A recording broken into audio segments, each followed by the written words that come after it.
Camilla, it's New Year's Eve and nearly time to turn the page on another year. And what a year it has been. Today we've got two very special guests in the Daily Tea studio with us to help us look back at everything from the rise of Farage and Trump to the farmers' protests and banning mobile phones. Possibly the launch of the Daily Tea podcast in 2024 as well. We'll be hearing what you think are the most important stories and why. Welcome to this New Year's Eve special edition of the Daily Tea with me, Camilla Tominey. And me, Kamal Ahmed. Let's start how we always start the Daily Tea when we have special guests. Mary Grace and Adam. How do you take your tea? Mary Grace, let's start with you. With milk, please, no sugar. I shall be mother. Excuse me. Are you sure, Camilla? Okay, Camilla will now, she's unplugged her earpiece and she's whizzing round the table to... this is filled.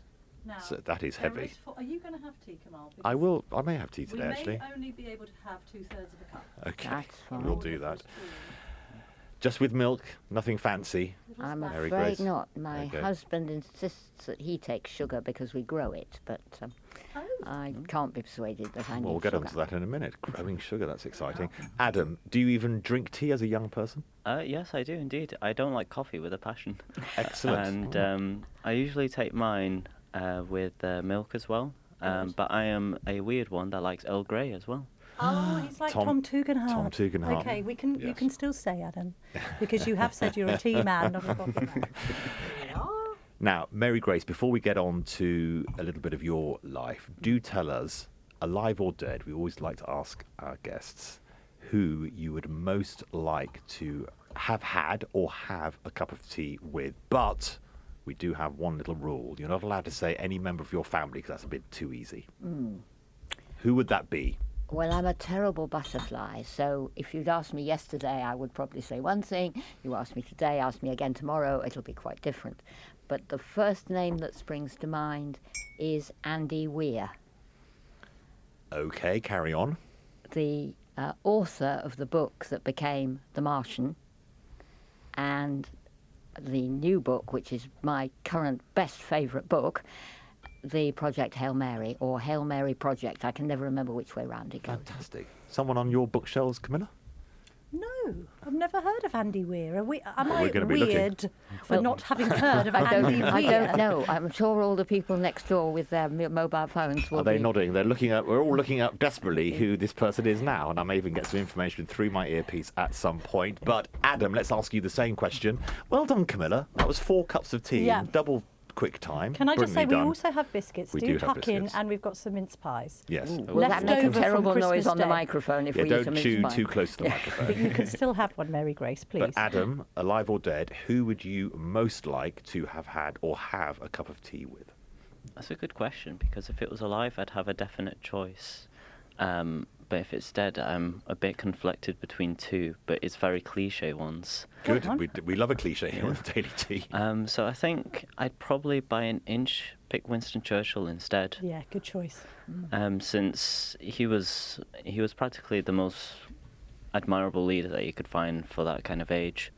And in terms of how he actually led, honestly, I don't think I've ever seen any better leadership, any better conviction in my life, and he was a perfect suit for the era that he was in. I have got Land of Hope and Glory ringing in my ear. We do. Adam, we're going to get on well.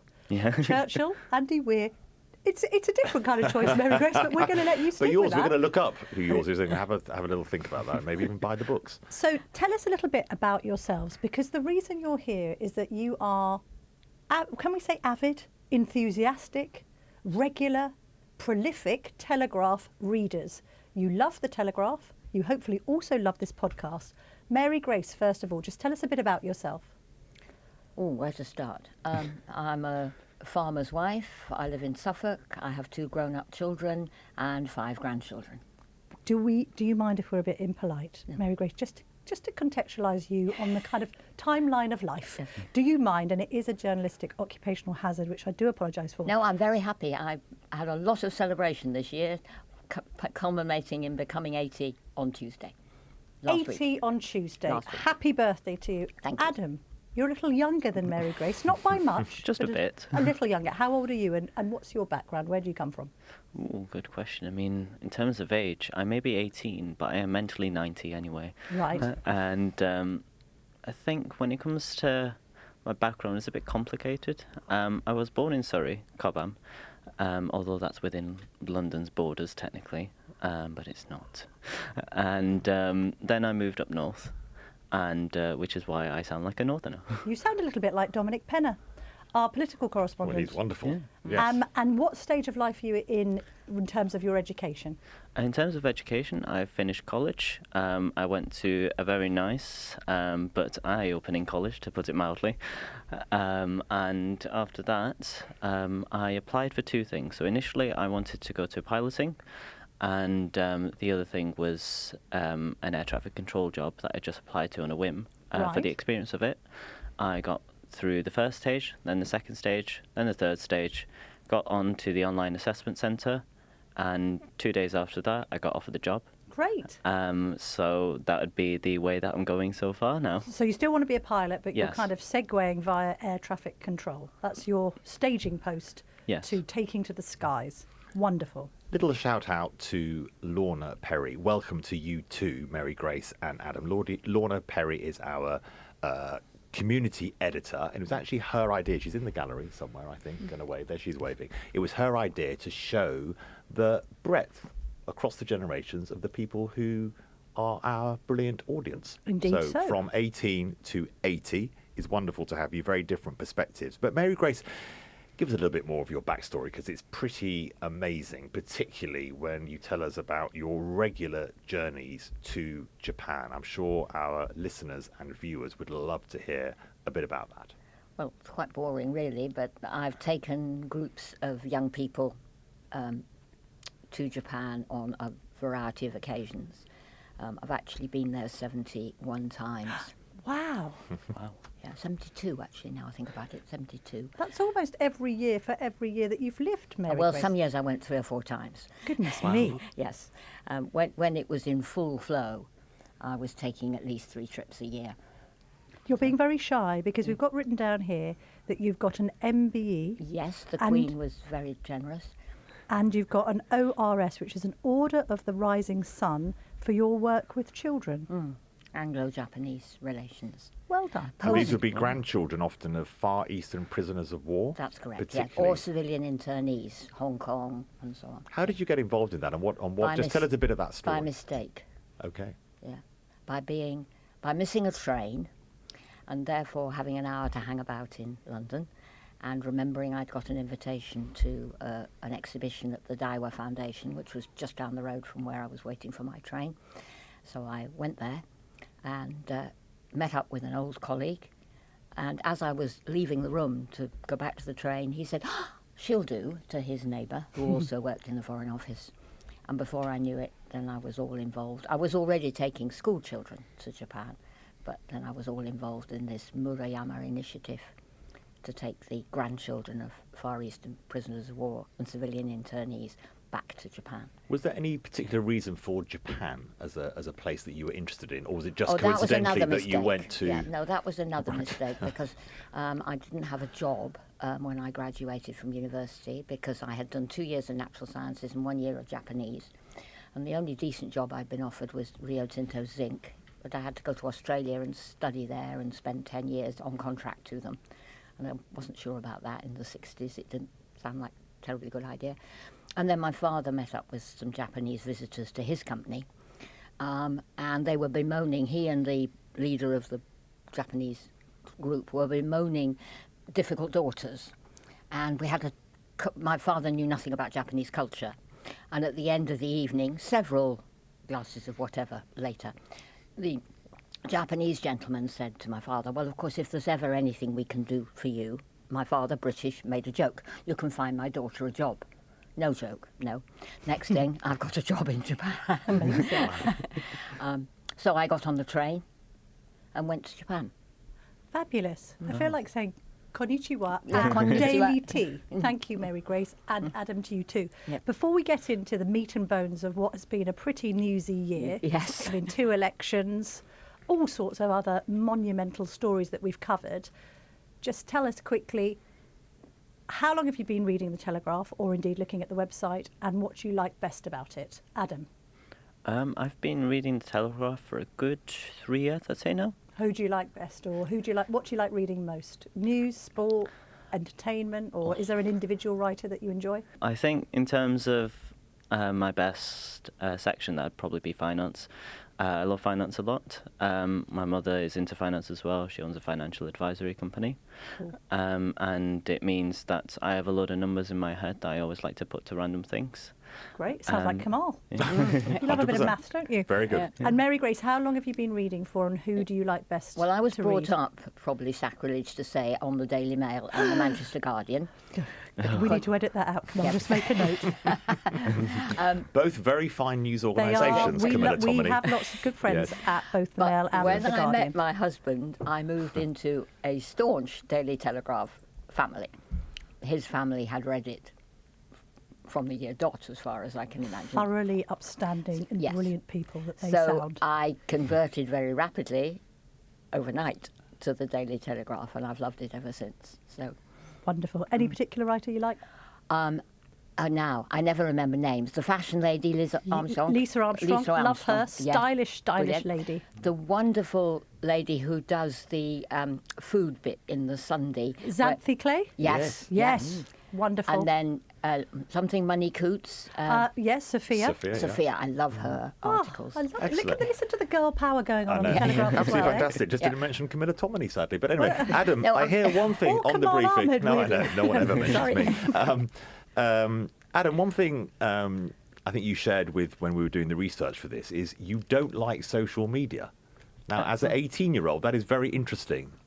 Camilla and I both have children. I think yours are slightly younger. Mine is slightly older than you. Older than you are, Adam.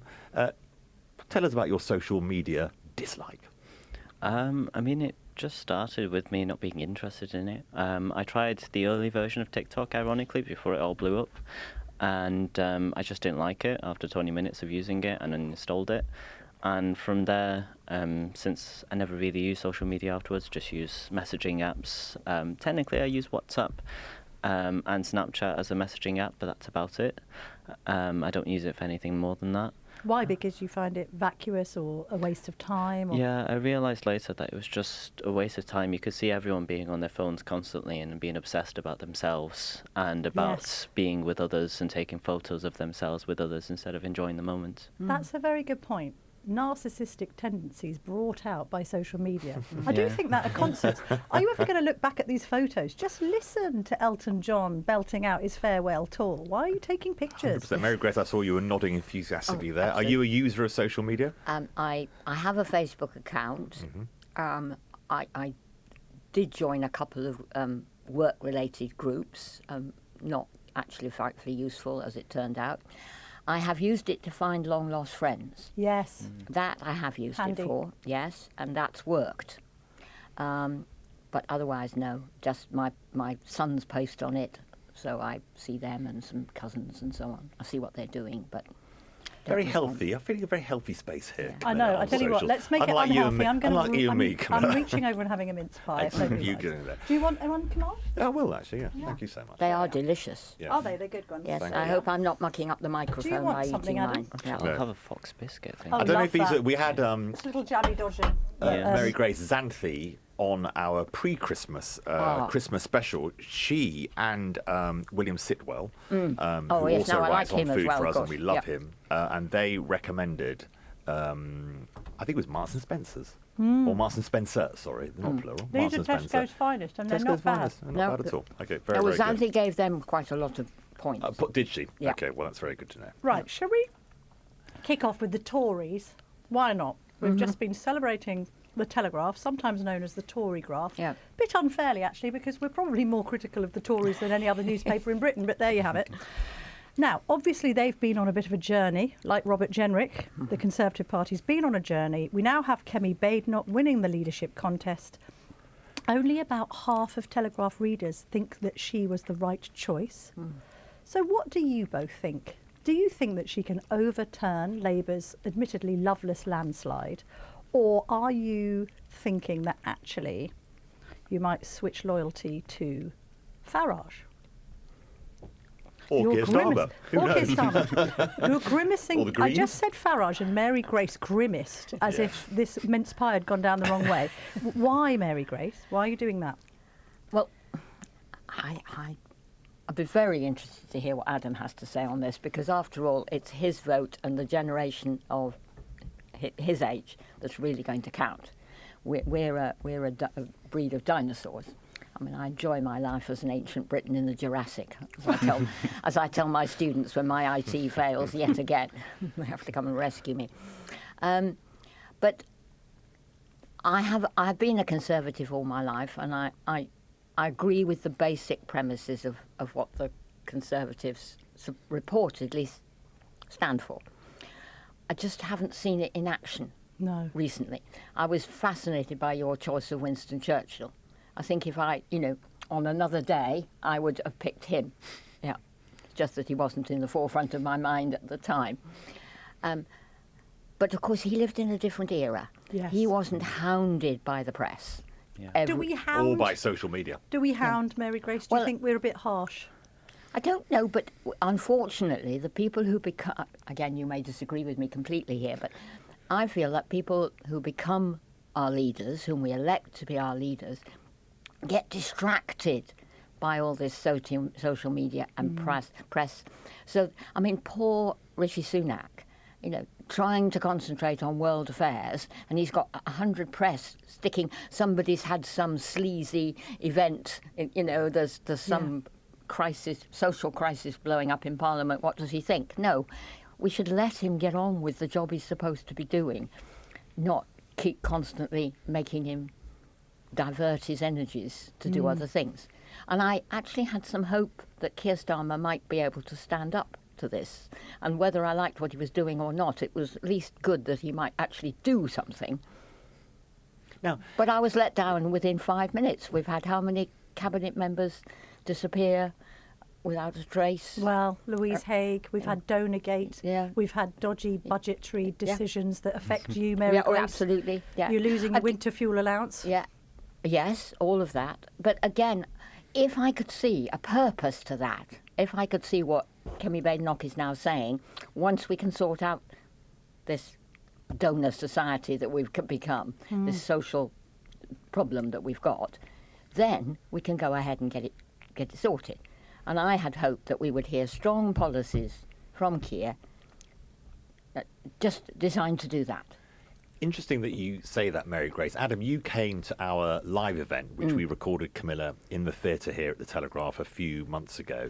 And I remember there we had Daily Tea audience, obviously. Adam, you were one of them, and others. And a number of them came up to us, Camilla, didn't they, at the end, saying that they thought Keir Starmer should be given a chance, exactly as you say, that they were willing to see he was the new Prime Minister. As you say, it was a loveless majority, but it was a big majority nevertheless.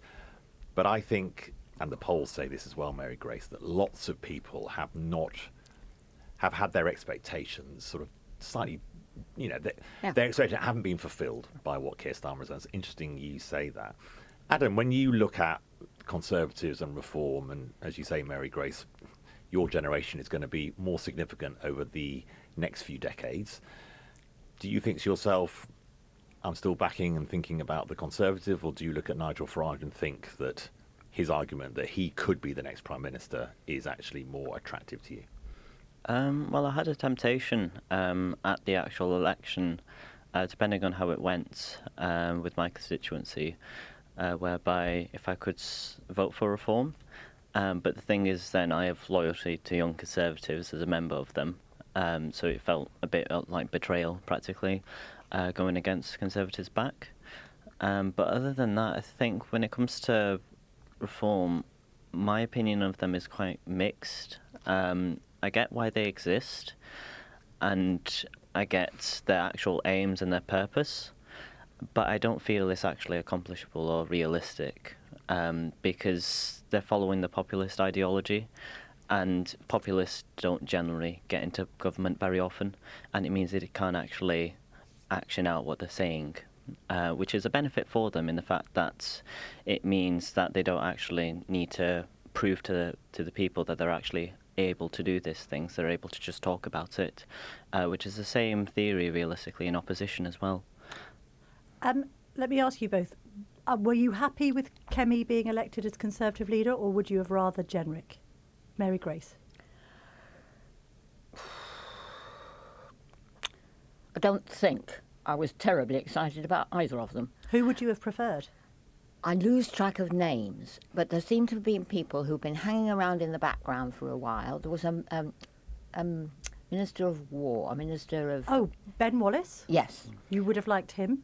But he saw the light and walked. Yes, he did. He did. That's the trouble. The people I like, the people whom I think might be able to put their foot down and get everybody singing from the same hymn sheet and getting on with the job, they realise they don't stand a chance. No. And they give up. Adam? I think with mine, it was same as Mary Grace, really. I preferred Kemi Badenoch by a mile. I call her name Badenoch, but I know it's supposed to be Badenoch. But It's Badenoch, apparently. I have a habit of Badenoch now. Why? Are you not happy with her? Would you like to emphasise the bad in Badenoch? I learned that she's very rude when she talks to people, and she's a bit self-obsessed. However, at the moment, in my opinion, although she may not be a totally nice person, in terms of how she expresses her ideas, how she fights, how she communicates, that's a lot better than Jenrick, because what I found from him at the hustings was just generic answers that weren't applicable to the questions. And it meant that I eventually voted for Badenoch, and I threw my weight around her because I couldn't trust Jenrick to actually go along with what he was saying, and I couldn't trust him to actually believe what he was saying. Now, Mary Grace, you pulled a face when Camilla mentioned the name Nigel Farage. We might come back to why you pulled that face in a little more detail. But we've been asking, as part of this special edition, New Year's Eve edition of the podcast, really driven by you, we've asked for voice notes from you about Nigel Farage and reform. Let's just listen to those. I think the biggest story of the year is the rise of reform, because it could prove to be a serious challenge to the Labour and Conservative duopoly that we've had since the end of the Second World War, by building a new coalition of voters in a similar way to the Leave vote and to Boris Johnson in 2019. I think the potential for reform is huge. I think there is a real appetite in the country for some small C conservatism, doing all the things the Conservatives did not do in their 14 years in power, controlling immigration, cutting the size of the state, taking advantage of Brexit. I think with Nigel Farage, he's a proven and successful campaigner, and certainly much more impressive political operator than either Kemi Badenoch or Keir Starmer. Well, for me, there were lots of international stories to choose from, but there was only one feel-good story, and that was here at home in England. It was actually the day Nigel Farage became a Member of Parliament at last. He represented New Hope for the future. I don't agree with some of his international points of view, but he's very exciting, obviously hugely clever, with a magic touch. An extraordinary man. But he'd better not be like the Pied Piper and lead us all over a cliff, because if he enables Labour to get in next time round, I can't even bear the thought.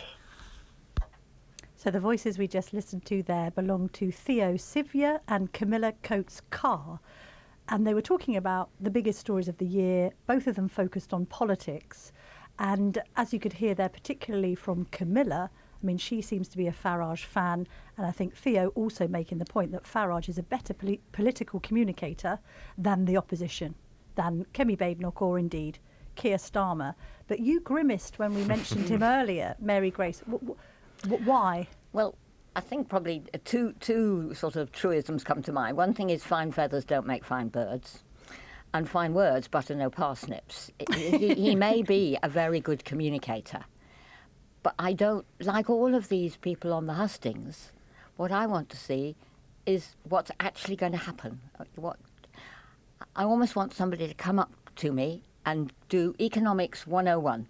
I want the pie chart, and I want to be shown exactly how the income to the government and the outgoings from the government work, and how this can be adjusted to make the country work, and who is going to actually do all of this. Where behind Farage are the people to support him? He's got very good ideas. He does come across extremely well, but I just don't see his team behind him. Well, is there somebody made the point at a recent lunch at the Boysdale, which is Nigel Farage's favourite hangout in London, just around the corner from the office, and said that he's like an oak tree casting shade. Nothing grows under him. So he's the big man, but who comes up under Nigel Farage, which is a bit different to Trump, who we're going to get onto in just a moment, because Trump is sharing the bench now with J.D. Vance and Robert Kennedy Jr. and all the rest of it. Adam, you spoke earlier. I mean, you're meant to be the sort of Gen Z core fan base of Nigel Farage. Yeah, I mean, when it comes to Nigel Farage, I know a lot of friends who like him, and a lot of friends who hate him as well. But for me, he doesn't really suit what I'd actually prefer. I'm more a small C conservative. Although the Conservatives from the last 14 years haven't been ideal by any chance, it's been one of them where I could at least trust them in the future to ensure that they get back to how they were before. But with Nigel Farage, he's been mostly a character that doesn't play any parts in terms of government.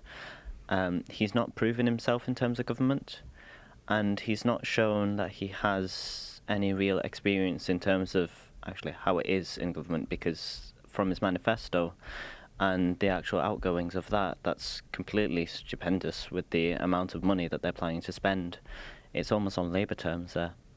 Yeah, I mean, Adam, I think you make a really good point. It was interesting, wasn't it, that Camilla Coates-Carr talked about international. We got quite a negative response amongst our audience about his position on Vladimir Putin, to which he's much more warm towards than many Conservative supporters would like. So I think that was an interesting point to raise. I think, Camilla, it's going to come down, isn't it? In the local elections in May, they are actually going to try and win some councils. And I think then people can test, Adam, as you say, can they actually run anything? Because buttering parsnips, fine words don't do that. Yeah. You have to actually work hard running things. So I think it's really interesting that you've both raised those issues.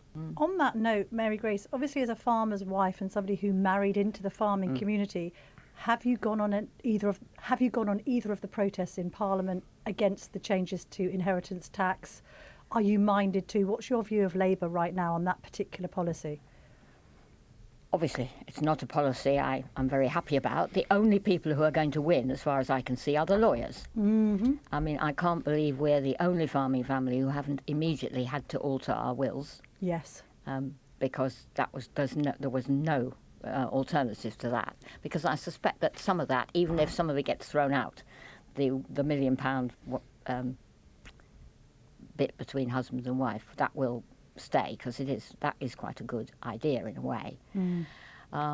But no, I mean, I don't think my work would have liked it terribly much if I'd used that as a reason to take a day off.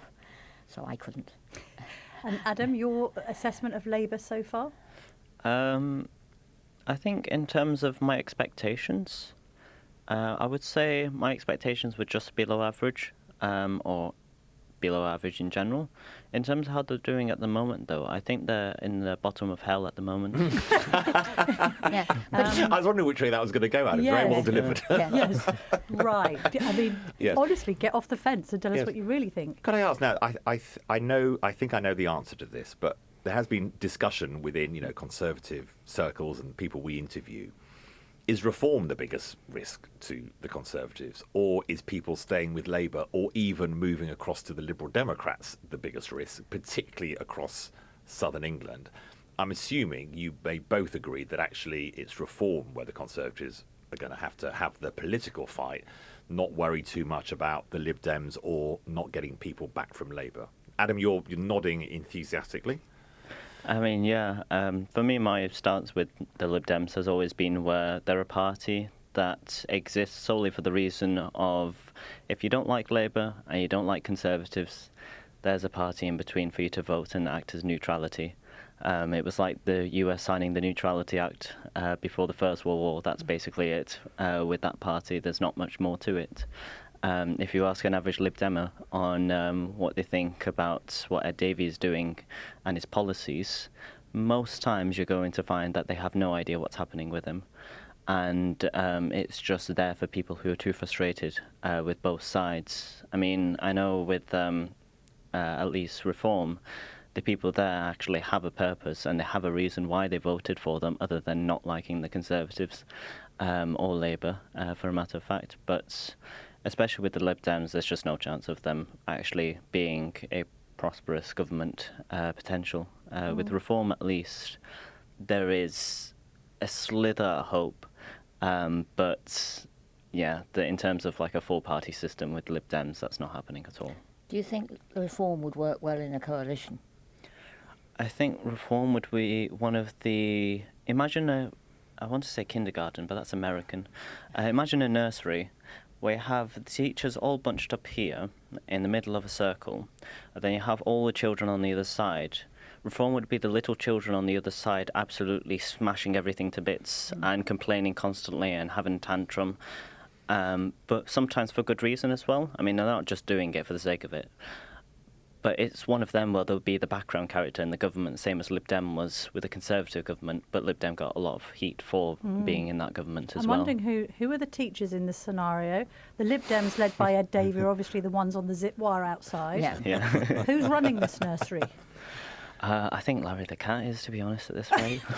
Larry the Cat. But Mary Grace, I'm getting a sense from you that the Lib Dems are not ever on your radar or any of your friends, possibly. Well, I have friends who live in the West Country. And they would use that as an alternative. And I think there is a groundswell among the agricultural community that feels, because of their strong standing in the West Country, that they do understand the small farmer. But where we live, sandwiched between the Elsdon estate, which is the largest lowland estate in Britain, and the Bristol family estate, although we're little, everybody else round us is big. So, I think their policies wouldn't work to support us particularly. Coming up next, we're going to be debating Trump, the BBC, and the difference between Gen Z and Boomer slang. Don't go anywhere. Now, we asked you to send us voice notes on the biggest stories of the year. We've heard your thoughts on Nigel Farage as one of those biggest stories. But also another clear winner was the US election. Let's have a listen to your views on that momentous event. The biggest story of the year by far has been the result of the US election. I think that the intention of the policy changes will be to remake the argument that true capitalism is the best model to support and grow people's well-being and happiness at scale. Since 2008, capitalism has been viewed as a dirty word and the cause of most ills in the world. What we have at the moment is a form of crony capitalism. This has left huge sections of Western populations behind, who are looking around for answers as to why things are so hard for them. I'm expecting the policy implemented in the US will lead to more prosperity for more people at scale. And I'm now so positive about the future.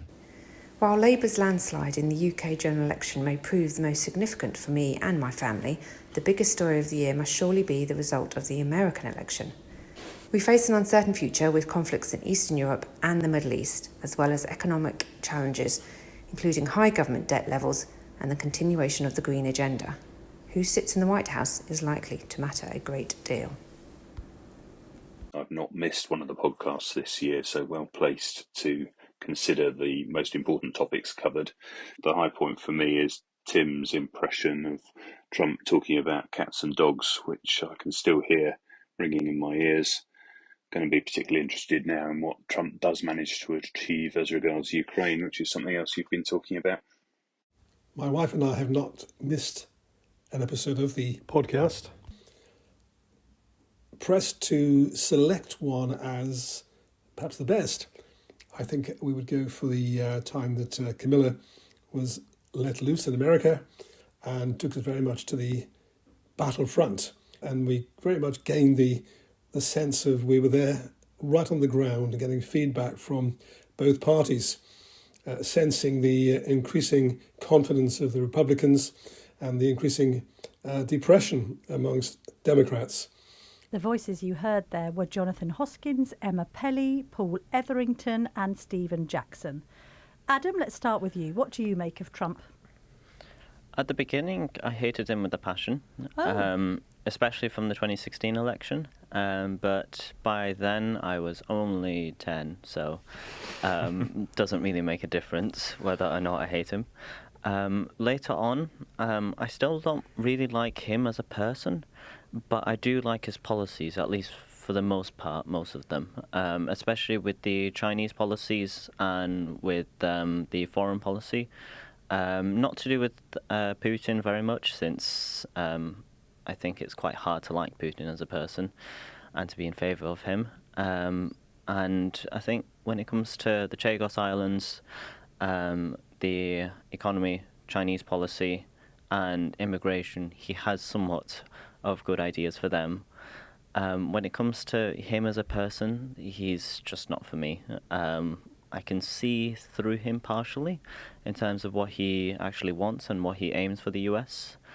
But it's just a mockery to me, especially with the actual traditions I believe in conservatism.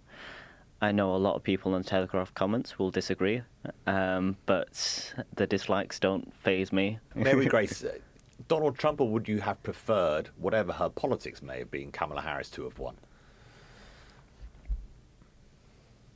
I don't think I'm particularly bothered either way, unfortunately. That's perfectly okay. Because I find American politics extremely complex and difficult to follow. I try, but I have a brother who lives in California, and he is definitely anti-Trump. He wasn't particularly pro-Kamala Harris either, but he leans that way in his politics. Again, Boris Johnson and Donald Trump, somehow their personas blend in my mind. You've got these two blonde people who don't speak what sounds like the truth, but one has a sense from both of them, in fact, that the underlying aim of what they're trying to do is good. But the way they put it across, the way particularly Donald Trump comes out with these sound bites, and you think, no, I don't want that. And then you think, oh, well, if I think round that and what his team is actually going to do with that, maybe that's not so bad after all. I agree with you, he doesn't seem to take the line on Putin that perhaps needs taking.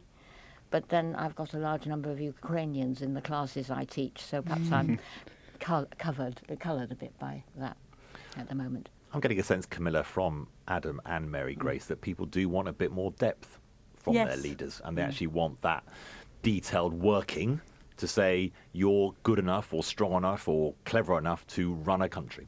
Well, also, you point out the Ukrainians in your classes, Mary Grace, and one wonders what they make of brags along the lines of what Donald Trump has said about him being able to solve the Ukraine war in 24 hours. I mean, total, I would use a bad word, rubbish. Yes. That's as bad as we ever get. That's as bad as we get here. Adam, do you worry about, you said you don't mind him on some world affairs, but on Ukraine, I mean, is it, being a young person, how distressing do you find the fact that there is a country in Europe at war? I think it's not really distressing in the fact where I'm worrying about it every day. It's more of them where I have a very rigid governmental system in my head. It's very complicated in terms of how it works.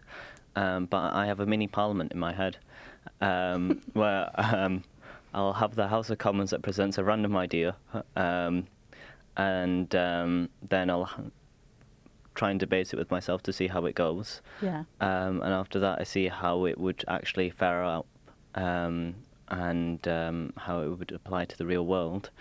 And what I've usually found with Russia is that the actual country and its leader, it should be just absolutely binned. I mean, the whole farce of it being democratic when it's realistically not even an autocracy, it's just a dictatorship, but a glorified one at that. And having them going against a bastion of democracy, albeit they had their fascist troubles for a bit, it makes it a sense where I actually wouldn't mind if there was a war, if we actually got it sorted quite quickly, because at the moment it's just dragging out and it's not helping anyone, and especially not helping out the Ukrainians and our own stockpiles of military supplies. I'm looking at Adam's head and I'm like seeing a little character, Hilary Benn on one side of his head, Jacob Rees-Mogg on the other, going at war.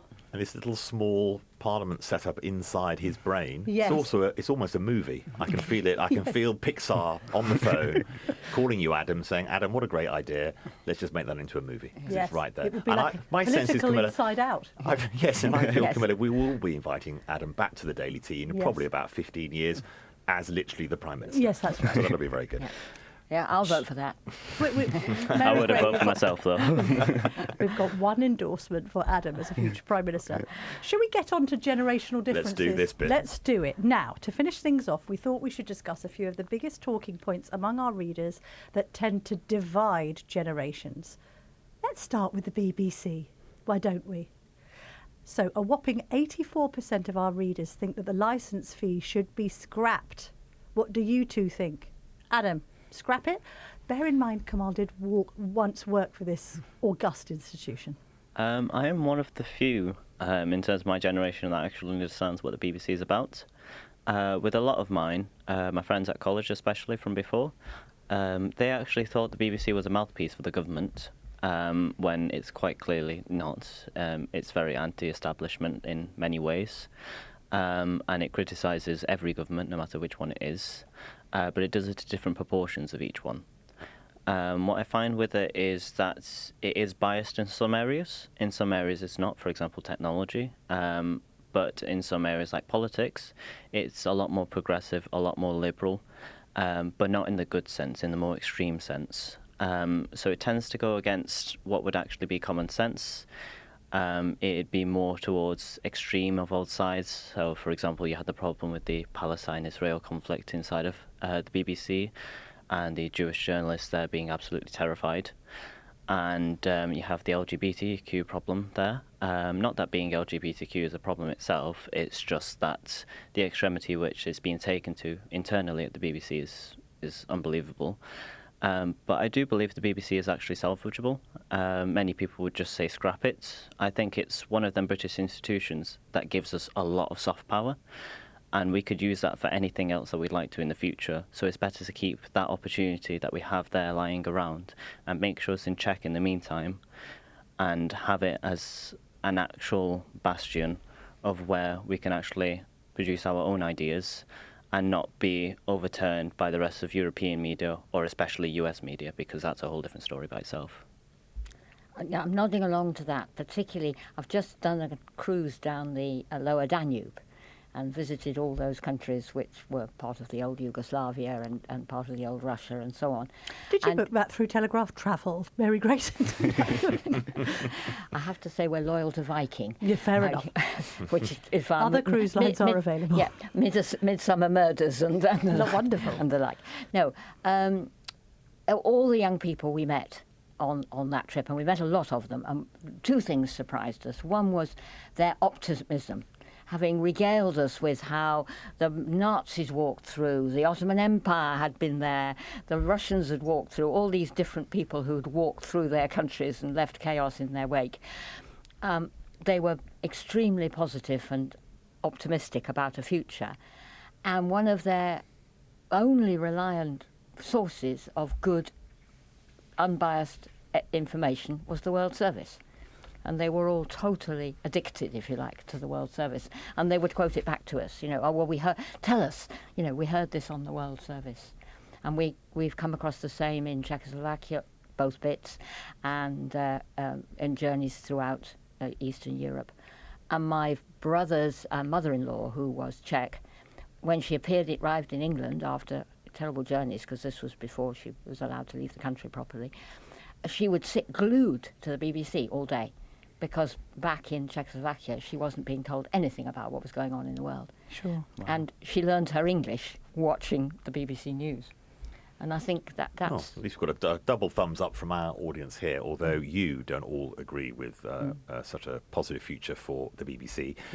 Second question in this area, mobile phones. So we know, Adam, already that you are slightly more negative about social media than many young people. 92% of our readers think they should be banned in schools. Adam, I think you're closest to school age amongst the four of us, or maybe you, Camilla, obviously, as a very young person. A few years older than Adam, but only a few. Adam, what do you think about banning mobile phones in school? I don't support it. I'm just kidding. I do support it, with a passion. But with that, especially when it comes to how it's being used in school at the moment, it's not being used actually where it's advantageous. When I was in secondary, a lot of people just used it to play a game in the meantime. The favourite one was Among Us, albeit I was also one of them for a bit until I realised, hang on, I need to study now. But it's especially common in colleges as well to use it in the middle of class, and a lot of teachers don't seem to care. And it really hurts how you actually learn, because you're not listening, you're just being distracted by your phone. And I would definitely support, like, for example, some initiatives at schools where they lock them up in a box and put them somewhere, or where they lock them up in the box and give them to you, but you can't unlock it. And that would be a lot more beneficial to people, since they'd actually stay away from their phones, and if they're addicted to it, they have to learn the hard way how an addiction works of getting off of it. And especially when it comes to how they behave in the class, a lot of it is through social media, what I've noticed. I'm at the Air Cadets also, and that means that some of the cadets there have interesting behaviours when it comes to what they've watched on social media. They'll repeat it in the same in class, in the Air Cadets, wherever. And if you actually prevent them from having the opportunity of listening to that garbage, really, or rubbish, however you want to say it, then it's better to just get them off of it for as long as possible. And they're at school the longest in their lives at the moment. Mary Grace, you're a couple of years older than my Yes. father, and he had a brick phone for a long, long time, a Nokia 2210, I think it was. And then a couple of years ago, we finally persuaded him to get an iPhone. Are you a smartphone user? Yes, I am. And I find it extremely useful, not for social media at all. In fact, I don't use it for social media, and I don't trust it for banking. But I use it for my train pass. I use it for the NHS, for the fact that I've had my COVID jabs. All of that sort of information is there at the end of an app. There was a map to get me here. It was all of that very, very useful. And go back to the BBC. I have BBC Sounds downloaded. Aha. And that is my walks with the dog. Wonderful. Yeah. When you're not listening to the Daily Tea, which sorry, is sadly apologies, not on which- the sounds, Yes, but no, yes. but yeah, you're quite right. When you finish us, yes. you listen to others. But when you look at your grandchildren and you Yes. compare their upbringing with mobile phones against the upbringing of your own children without them, Yeah. do you regret that the grandchildren have this access? Because my grandchildren, I'm very, very lucky that my grandchildren have been extremely well guided into the use of their mobile phone. Their parents have taken a great interest in what they're doing on it. They have made them rationalise why they're doing this, why they're doing that. My eldest granddaughter is at university, could not manage without her phone. Her seminars are on the phone, her tests are on the phone. If she loses her phone, her friendship group is there, her bus timetable, whatever she needs. The world of Aberdeen is on her phone, and she can find it. And it's perfect. And we have one grandchild who is somewhat educationally challenged, and we never thought he would make any progress at all. He became friends with his fellow students on TikTok and has learnt to read. Wow. As a result of wanting to know what they're doing on TikTok. Now, that's heavily policed by his parents, what he actually sees on TikTok. But that has taught him to read. And we heard the other day that he might even manage a level 4 at O-level, a GCSE. Whether that will actually turn out or not, we don't know. But initially, we didn't think there would be any chance that he would even be able to pick up a pen, let alone... Wow. So he's read. really been helped by his online So activity. the online activity has And actually, we hear that a lot with children with disabilities. Yeah. That if it And wasn't I for think the of my- online connectivity, my students who are type 1 diabetic, their phone does it for them. Yeah. The phone is in there. So we can't ban those. What we need to do in schools is teach responsible use. Very much so. As we come to the end of our special New Year's Eve edition of the Daily Tea podcast, Camilla, do you know what's coming? I'm really hoping it's what I think it is. A quiz. We love a quiz. Quiz. We love a Oh, quiz God. on the Daily Tea for you too. This is going to Mary be Grace is just a big grimaced test. in a Farage Don't worry, it's way. not. It's not quite general knowledge. It's even better than that. Camilla, do you want to introduce what we're going to be doing next? Okay, so we are going to be talking about language.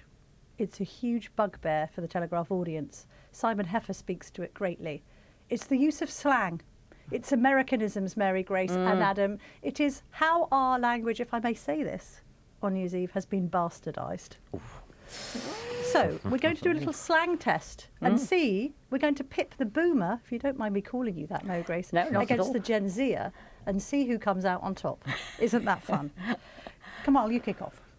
Right. So this is for you, Adam. You have to identify what these words mean, which hopefully, Mary Grace, you will remember or maybe still use as a generation called pretty much as a insult by my children, oi boomer. Yes. Which is Are you unfair. actually a boomer? No, I'm not. I'm a Gen I'm X. a Gen X Yes, as well. I'm a Yes, Gen that's X as right. well. But I'm anyway, at the tail end of Gen X, just to say. I'm you're at the very beginning of yes, it, yes. just to be clear to all of everyone out there. Yeah, so this is boomer slang, Adam. Yeah. Do you know what this means? What does it mean if I say you are switched on or heavy?